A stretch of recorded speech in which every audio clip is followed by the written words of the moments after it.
नमस्कार, हिंद भूमि news network में आपका स्वागत है। अब आपके लिए एक खास खबर। कांग्रेस से सांसद प्रत्याशी संजय शर्मा के पक्ष में आम सभा लेने आए कांग्रेस के दिग्गज नेता विवेक तन्खा उस समय इरिटेट हो गए जब वह अपना भाषण दे रहे थे। इसी दौरान कांग्रेस के कार्यकर्ता प्रदेश कांग्रेस अध्यक्ष जीतू पटवारी से मिलने की होड़ में लगे हुए थे। इसमें खासकर महिला कार्यकर्ता थीं जो मंच पर आना चाहती थी। इस बात से भाषण के दौरान उन्हें काफ़ी डिस्टरबेंस हुआ और वह भड़क गए। उन्होंने कांग्रेस कार्यकर्ताओं को इंग्लिश में सीख देते हुए कहा कि जब कोई बोल रहा हो जितना बन सके उतना चुप रहना चाहिए। आई don't like being disturb and I don't like anybody disturbing when I speaking. देखिए पूरा वीडियो। हो सकता है जो इस प्रकार की भाषा का प्रयोग करें। एक मिनट बैठ जाएंगे प्लीज, एक मिनट बैठ जाइए प्लीज, आराम से बैठिए, उसके बाद मिलिएगा पटवारी जी से। तो मेरा ये कहना है कि प्रजातंत्र एक पड़ाव में है। एक पूरे देश में भय का वातावरण था। ईडी, सीबीआई, आईटी का भय था, जीएसटी का भी था जैसे बताया जाए। ये सब भय को अगर आपको खत्म करना है तो आपको प्रजातंत्र को वापस लाना पड़ेगा विपक्ष को जिता के।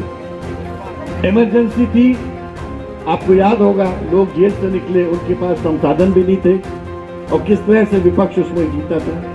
अभी भी अघोषित इमरजेंसी है और इस अघोषित इमरजेंसी को अगर आप खत्म करना चाहते हो, इसका एक ही तरीका है कि आप विपक्ष को जिताओ। अगर आप विपक्ष को नहीं जिताओगे, मान के चलना 2029 में जो चुनाव होगा उसमें कोई विपक्ष नहीं होगा, खाली सत्ता पक्ष होगी। एक ही पार्टी का चुनाव होगा, वही पार्टी जीतेगी। जैसे पुतिन जीते हैं अभी 97% वोट के साथ, जैसे चाइना में वो जीत जाते हैं जीपिंग। तो अगर आप ऐसी व्यवस्था चाहते हो तो बहुत सब आपको मंजूर है, तो आप निश्चित रूप से कर सकते हैं। और अगर आप चाहते हो कि बदलाव आए तो आपको फिर से सोचना पड़ेगा कि हम किस तरह से एक प्रजातांत्रिक तरीके से कांग्रेस को जिताएं। आखिरी में मैं ये कहना चाहूंगा कि एक मिनट मैडम एक मिनट प्लीज, मैडम प्लीज एक मिनट बैठ जाइए। जब चल रहा है, जब लोग बोल रहे होते हैं, minimum that you can do is to maintain silence please. मुझे I don't like being disturbed and I don't like anybody disturbing when I am speaking. I am very clear on that.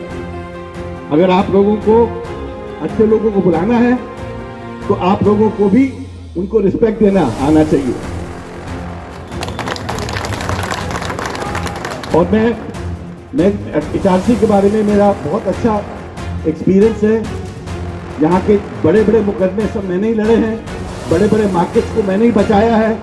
Ramesh Sahu उसका साक्षी है। तो मैं आज ये बोलना चाहता हूँ, मेरे को इटारसी से बहुत एक्सपेक्टेशन है और अगर इटारसी इस एक्सपेक्टेशन को आगे बढ़ाएगा और इस देश के प्रजातंत्र के साथ जोड़ेगा, जैसे एचबी कामत लोगों की एक ड्रीम होती थी। एचबी कामत आपके 3 बार एमपी रह चुके हैं, वो संविधान सभा के मेंबर हुआ करते थे। आपका इतिहास बहुत बड़ा है, आपका पास्ट बहुत ऊंचा था। मैं चाहता हूँ वही पुराना इतिहास और वही ऊंचाइयों में जब आप थे, फिर से उन ऊंचाइयों में वापस आइए। इस भाजपा के झूठ से दूर जाइए, नए परिदृश्य में आइए। अगर आप कांग्रेस को नहीं लाओगे, मान के चलना डॉक्टर अम्बेडकर का जो ये संविधान है, जिसके मोदी जी कहते हैं अमृतकाल है, गणतंत्र दिवस को मनाते हैं, मगर वो अमृतकाल को खत्म हो जाएगा, नया संविधान आ जाएगा, भारत की जो पहचान है वो खत्म हो जाएगी।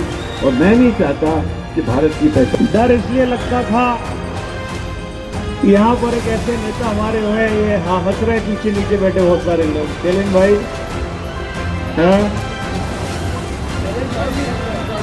नरेश भाई, बहुत सारे लोग हंस रहे हैं। यहाँ ऐसा होता था, यहाँ अगर आना है तो परमिशन लेनी पड़ती कि साहब मैं प्रदेश का अध्यक्ष हूँ और अगर आपकी इजाज़त हो तो मैं इटारसी शैलेंद्र गोयल के शादी में हूँ या मुकेश राठौर जी के यहाँ उनकी पिताजी उनकी माताजी खत्म हो गई, अगर आप कहें तो मैं चला जाता हूँ, या काकू भाई के यहाँ मुझे चाय पीनी है और वो इजाज़त दे तो मैं चला जाऊँ। निगरान जी गलत तो नहीं बोल रहा हूँ।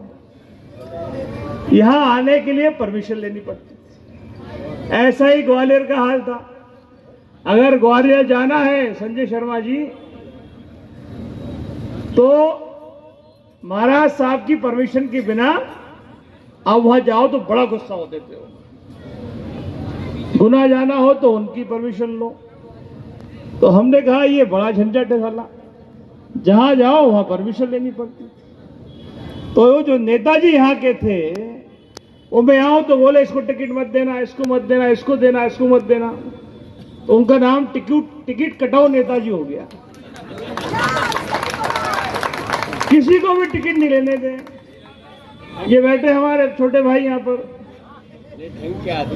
और कोई भी जो प्रबल हो, जो अच्छा हो, मजबूत हो, उसको टिकट नहीं मिलना चाहिए, ये उनका क्राइटेरिया होता था। लेकिन हमने मध्य प्रदेश में राहुल जी का आशीर्वाद लेकर टिकट कटाओ नेताओं की एक ना सुनी। और तब जब नगर पालिकाओं का चुनाव हुआ तब सब नौजवानों को टिकट देने का काम प्रदेश कांग्रेस कमेटी ने दिया। मुझे बड़ा आश्चर्य हो रहा था, संजय भाई मुझे गाड़ी में बता रहे थे अभी रवि भाई कि कल वो गए थे नरसिंहपुर गाडरवारा संजय शर्मा जी के खिलाफ में प्रचार करने। कल इटारसी आ रहे हैं, जब मुझे बता रहे थे बहुत सारे लोगों के यहाँ संदेश जा रहा है। लेकिन मुझे खुशी है इटारसी का हमारा मजबूत कार्यकर्ता जितने उनके कलाकार उनके घरों में गए थे, साहू जी सबने मना कर दिया कि हम कांग्रेस के सच्चे सिपाही हैं, कांग्रेस में रहेंगे, तुम्हारे साथ नहीं जाएंगे। और आपकी जानकारी में ला दूं मैं, हिंदुस्तान के इतिहास में, कांग्रेस के इतिहास में एक नेता ऐसा हुआ जो 30 साल तक बिना चुनाव लड़े राज्यसभा का सदस्य रहा, मंत्री रहा, संतरी रहा, तमाम कांग्रेस पार्टी की ओहदों पर रहा। एक नेता है हिंदुस्तान में जो कोई भी चुनाव नहीं लड़ा, और अगर लड़ा तो एक बार 27 से, एक बार 32 से, और हमने तो इस बार भी कहा था लड़ लीजिए, हमारी तरफ से कोई मनाही नहीं थी। जीतू भाई हमने तो कहा था, प्रपोजल भेजा था उनको, लेकिन पता चला चुनाव के पहले ही चले गए। वाला चुनाव इस देश की दिशा तय करेगा कि हिंदुस्तान का आदमी लोकतंत्र में कितना भरोसा रखता है, और जो लोकतंत्र अभी चल रहा है जो राजतंत्र से बदतर लोकतंत्र है। हम इस मंच से कहना चाहते हैं इटारसी के लोग बड़े जागरूक हैं। इटारसी से पूरे देश में लोगों का आना जाना होता है। आप सब जगह महसूस कर रहे होंगे कि इन 6 राज्यों को छोड़ के भारतीय जनता पार्टी का कोई नाम लेवा कहीं देश में नहीं है। ये धारा 370 की बात करते हैं, जम्मू कश्मीर में कैंडिडेट नहीं लड़ाते। जी पूर्व उत्तर में मणिपुर कभी जाते नहीं है, वहाँ के पूरे राज्यों में इनकी स्थिति खराब है। हरियाणा पंजाब में इनके सांसदों को पार्टी छोड़कर कांग्रेस में आना पड़ा। वहाँ के किसानों ने मना कर दिया कि ऐसी सरकार जो किसानों के हित के नियम नहीं बनाती, इसके साथ आप रहोगे तो हम आपके साथ नहीं रहेंगे, फिर भी निषेध कर दिया। आप पूरे भरोसे के साथ पहला चरण लोकसभा का हो चुका है और हमारी पार्टी को समर्थन दिया है।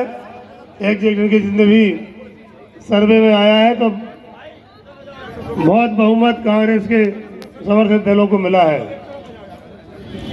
आज की सरकार है, ये मन का धन कितने कर ले 400 पार, और प्रदेश में इनने जो लाडली बहनाओं को एक लालच दे के छल कपट से सरकार बनाई है, वो सरकार भी अंदर ही अंदर इतने दुखी उनके पार्टी के नेता लोग हैं कि भारतीय जनता पार्टी का चलना खुद से ही खुद दूभर हो रहा है। मैं कांग्रेस के सभी कार्यकर्ताओं से, नेताओं से आग्रह करूंगा कि आप एक बार अपने मतदान केंद्र पर घर घर जाकर वोट मांगना।